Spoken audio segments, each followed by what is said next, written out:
That's another charge, obviously. I mean, we'll stack him until he leaves you guys alone, I guess. You know what I mean? Or they put him in jail, one or the other. That is not my characterization. That's not a defense attorney spinning a tape. That's a police officer being recorded by his own equipment describing the plan out loud. Because here's what had already happened. Ben was arrested. Ben posted a bond. A judge, I'm talking about an actual judge applying actual law, ordered Ben released. The system worked exactly the way the system is supposed to work. Within hours, the conversation on this footage is not, did we arrest the right guy? It's not, what does the evidence actually show? It's, how do we get him back in a cell? I'm America's attorney. I've been a lawyer for over 25 years. I've helped over 12 million people in my class action practice. And I want to be precise with you today because this video is not a close call. This footage is not an investigation. If you're enjoying this video, hit subscribe. You know, it's free. It keeps you up to date on all the legal chaos, and it gives YouTube one more piece of evidence that your judgment is at least slightly better than the people in these body cams. Besides, when you hit subscribe, that's one just easy way of saying, hey, I kind of hate dirty cops.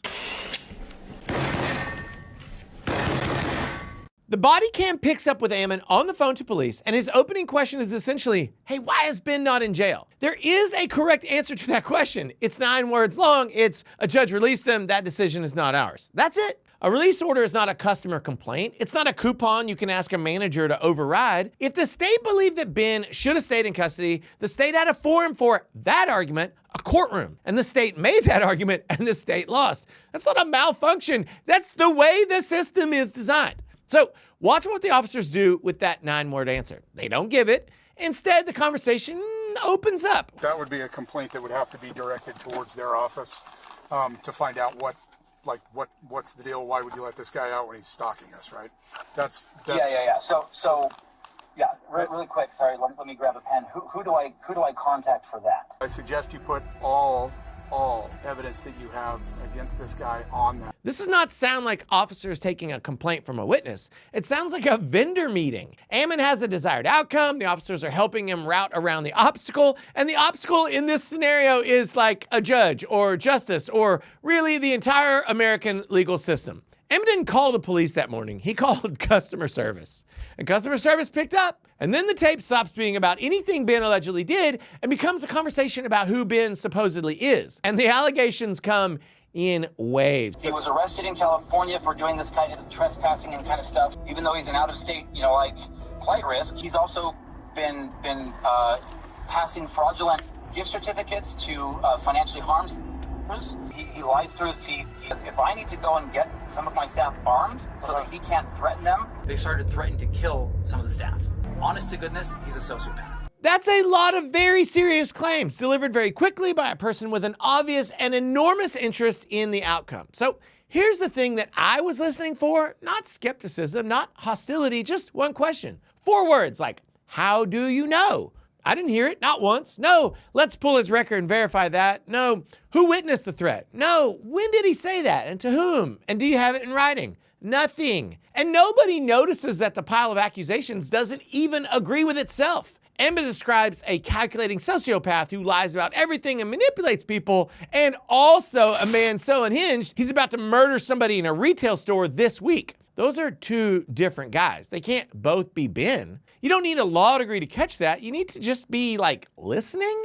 And this is the point in the tape where an investigation would have started. But instead, we get a recap. I kind of want to be fair to the officers here, so let me give them their best defense because they have one, and maybe it deserves to be said out loud, but not really. Police are allowed to listen to complainants. Listening is part of their job. An officer who interrogates every victim who walks in the door is a bad officer. Taking a statement is not misconduct, and nobody should pretend otherwise. I'm not pretending. Here's why that defense dies on this tape.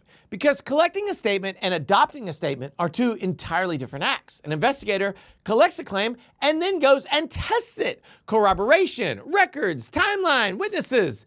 That's not an optional courtesy. That's the entire function. Probable cause is supposed to be built out of facts an officer has some reasonable basis to credit, not out of the volume and confidence of the person doing the complaining. And on this tape, every accusation gets added to the pile and none of them get tested. By the end of the conversation, Ben is no longer a guy who was arrested yesterday and released by a judge. He's been upgraded with no evidence introduced at any point into a serial criminal, a public danger, and a man who cannot be reasoned with, a redhead. That's it!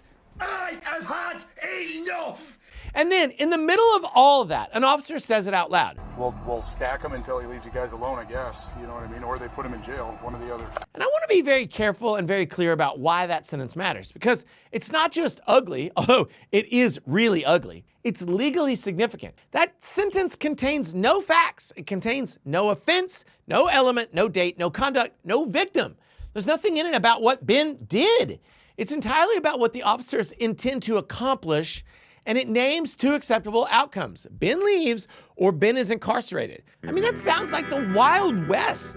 And yes, officers can absolutely charge multiple offenses when multiple offenses have been committed. Trespass Monday and stalking Tuesday, well, they're two crimes and nobody's asking law enforcement to ignore the second one. So let me give these dirty cops the innocent reading in its strongest form. Maybe he meant, if this guy keeps breaking the law, we'll keep enforcing it. Clumsy phrasing, benign intent, casual conversation, bad luck that the camera was on. Now watch that reading fall apart because it cannot survive its own context. The innocent version requires the charges to be the consequence of Ben's future conduct. But on this tape, the charges are the instrument and Ben's departure is the goal. Until he leaves you guys alone is not a description of law enforcement. It's a description of Ammon's desired result. And the stacking is how you get there. He did not say we'll charge him if he commits crimes. He said we'll stack him until he's gone. And that distinction is the ballgame, because charging a person to make him go away rather than because the evidence supports the charge is the definition of pretext. It is the thing that every retaliatory arrest and abuse of process doctrine in this country exists to catch. Which brings me to the part of this tape which should make this department very, very uncomfortable. Under Nieves versus Bartlett, if you want to sue over a retaliatory arrest, the existence of probable cause will usually sink your claim before you reach a jury, no matter how obvious the officer's motive was. And that rule exists precisely because motive is nearly impossible to prove, and the cops know this. And that's why we had probable cause is the end of most of these conversations. And these officers went ahead and put the motive on tape anyway. I mean, chef's kiss for the stupidity. And then Ammon asked a different kind of question. Again, like, do I, and I'm kind of asking a serious question. In your opinion, would you go get a shotgun and bring it in the store? And the way he asked it is not the way somebody asks about firearms law.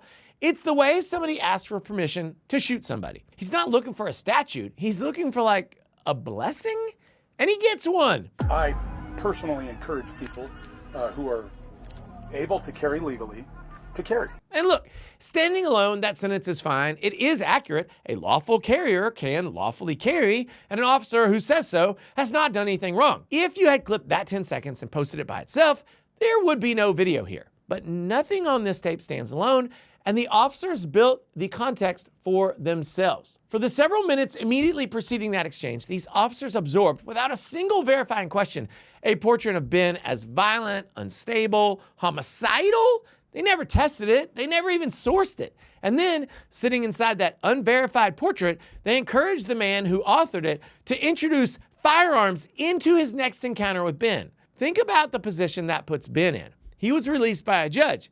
He's been convicted of nothing. And the police have now helped install the belief in the mind of the person most hostile to Ben that Ben is the kind of threat you meet with a shotgun. Look, that is not neutral. That's not investigating. Whatever anyone intended, the department stopped assessing whether Ben was dangerous and started helping build the case that he was dangerous, and then armed Bricks and Minifigs for it. And the allegations keep escalating past anything resembling relevance. At one point, Ammon moves off Ben's conduct entirely and starts speculating about Ben's childhood and about a family member's supposed criminal history, offering it up as an explanation for the kind of person that Ben must be.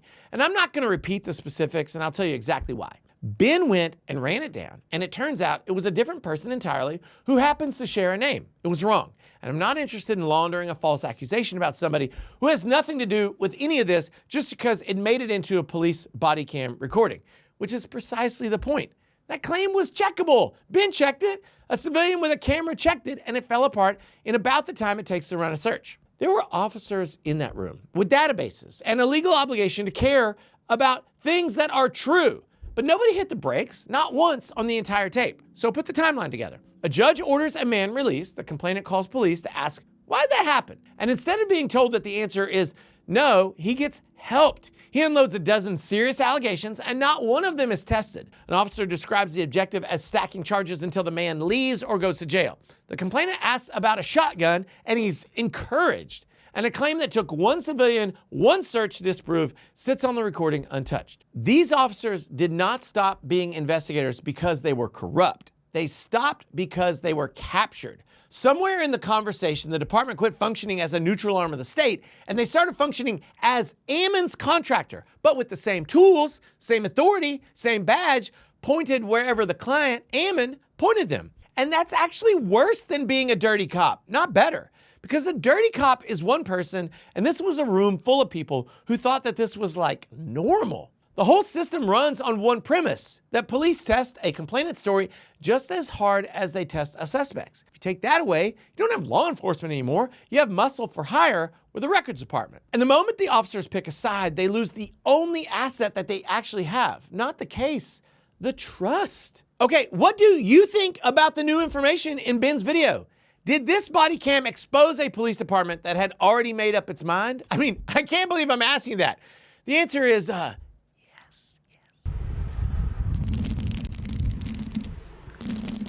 But anyway, drop your pro se opinion down below in the comments and let me know what you think. And don't forget, while you're down there, to lawyer up with me, America's attorney, by hitting that subscribe button. Because I'm going to be back soon with more legal breakdowns and you won't want to miss it.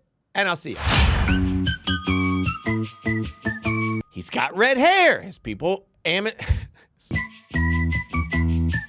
probable cause is supposed to, no matter like how obvious the officers